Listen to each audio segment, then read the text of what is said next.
What up, Long Beach? Welcome back to GazetteSports.com. It's JJ. And Mike. And this CIF football video is brought to you by Naples Rib Company. They are lined up early for this one, as they should be. It's a proximity rivalry in the semifinal of the Pac-5 playoffs, Veterans Memorial Stadium, Long Beach Poly, St. John Bosco. Both schools within 4 miles of this historic facility.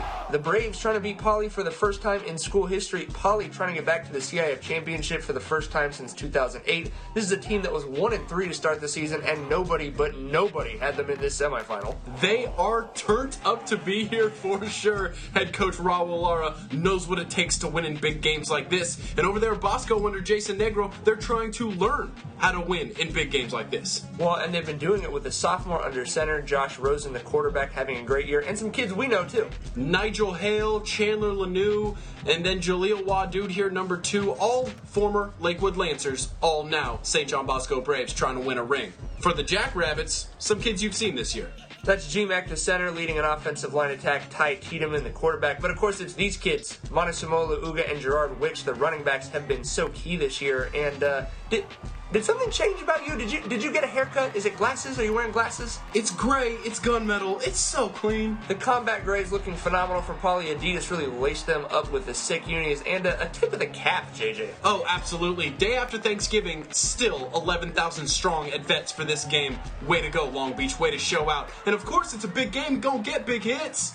2 phenomenal defenses, and they were active early and often right into your living room. Jaleel Wadood gets the juice right there. Skip lukewarm. It's hot in here. Bosco putting 4 down on the line like they have all year. Poly, though, switching it up and coming with an unbalanced line. Who's got the edge? I'm going to go with the unbalanced attack there. The Jackrabbits so strong up front, and Gerard Wicks, once he finds that edge, you know you're in trouble, and that was the Jackrabbits' plan.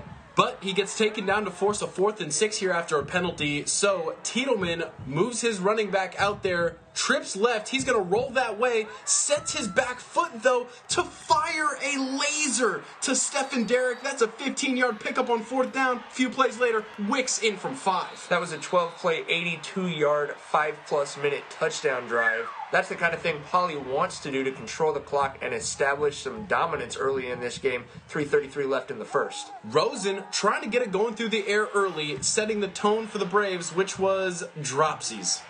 Drops all over the field. The bloom was off of the rose for the sophomore. Just frustrating for him. He's making some of these throws and just not getting it. Meanwhile, the running game got pops. Who's your pops right there? Jason File with the huge tackle for a loss. Poly offense ready to pounce. It's Tiedemann to Tom Tucker. This is the news. It's a 36-yard completion down the sideline. However, Bosco D stiffens. Malik Dorton with the big stop. He had a nice game for sure. Then Tiedemann can't quite find John Juju Smith. That's a flag for an offensive pass interference. So St. John Bosco gets the ball. They're going to try some short passes this time. Is that going to work, Mike? I got to give him the nod on that, the unequivocal nod. Whether they were dropping it or whether the Poly players were coming up and making great tackles, as Juju Smith does right there, just couldn't get it. All the momentum, on the other hand, wearing that sleek gray. Oh, that is a fake punt, ladies and gentlemen. Wicks from his own 20 runs a fake punt. There's always going to be momentum plays in big games, even if they don't turn into anything. Oh my goodness. Monumental. Take that back. Matt Matai flies in there. That is going to hurt by Christmas, JJ. Put him on the mat, and he does. And then the Poly penalties, killing 2 drives late in the first half. They had 11 for 79 yards on the game. And then Tiedemann so close to finding Wicks for a huge touchdown at the end of the half. Not going to get it done. At the half, 6-0. At the half, the fog comes in. Yeah, your uninvited holiday guest. Who said this fog could show up here? But it rolls in. It turns Poly's combat grays into camo grays. Bosco comes out of the locker room with some rhythm. But they try to go for it all, and somebody's back there to stop him. Who is it? Who could it possibly be? Something wicked this way comes. I think he's wearing number 9? We'll see much more of him. Wicks with the carry on the next drive, however, held up by the Braves defense for quite some time, and then stripped by Aaron Aragon. Yeah, Aragon is the return of the king after what looked like a good 4 seconds stopped by Wicks. They don't blow the whistle. Bosco gets the ball, but the Poly defense got better as the game went on. They're getting better pressure. They force a 3-and-out, and Reed Budrovic hits a 43-yard field goal when he probably couldn't even see the uprights. Hats off to him. Poly with the 6-3 lead that somehow felt even smaller than 3 points. Yeah, there's a huge crowd behind that smoke there, by the way. Tiedemann on the half roll on the very next drive, and Hale jumps in front of that thing, dodges about 7 different Poly Jackrabbits, and takes it all the way to the house. Trust us, it's now 10-6. But Poly on the very next drive, they got to get it going. They got to get it to Juju. They do that, and Laura says, man, let's go. He was a little bit fired up, but they knew this is the drive right after that interception. They knew they had to do something. This is another 3rd down.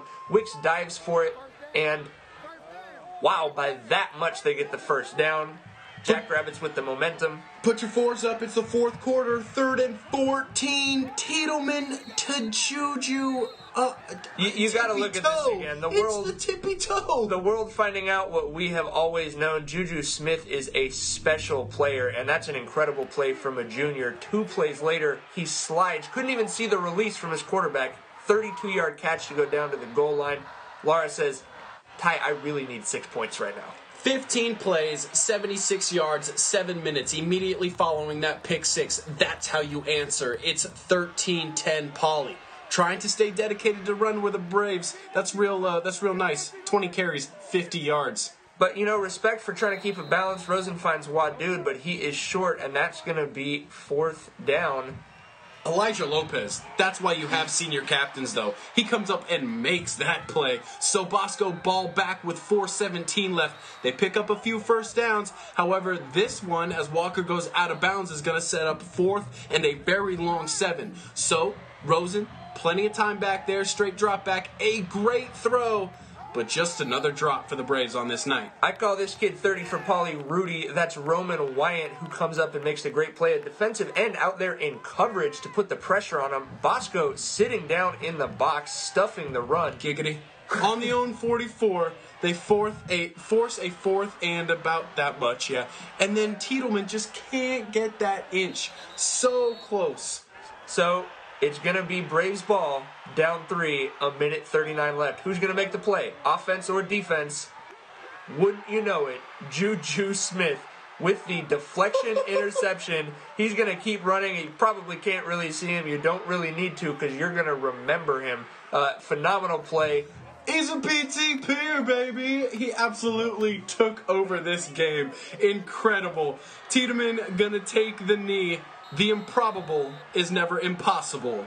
Winner, winner, going back to the ship dinner for the first time in 2008. Your Poly Jackrabbits. I mean, in all honesty, I don't even think half of the team or the coaches can say they saw this coming. This has just been an incredible comeback story from a school that usually forces other people to make comeback stories, and a special junior who had a special night in the semifinals. Go ahead and take a rest, kid. You absolutely deserved it. Incredible game. Tip of the cap to both teams. But Raul Lara knows what's next. Yeah, I think we're celebrating too much because we're not done. We're not done. One more game. One more game. Let's go. Let's go. And guess what? It's going to be an old school championship by the day night.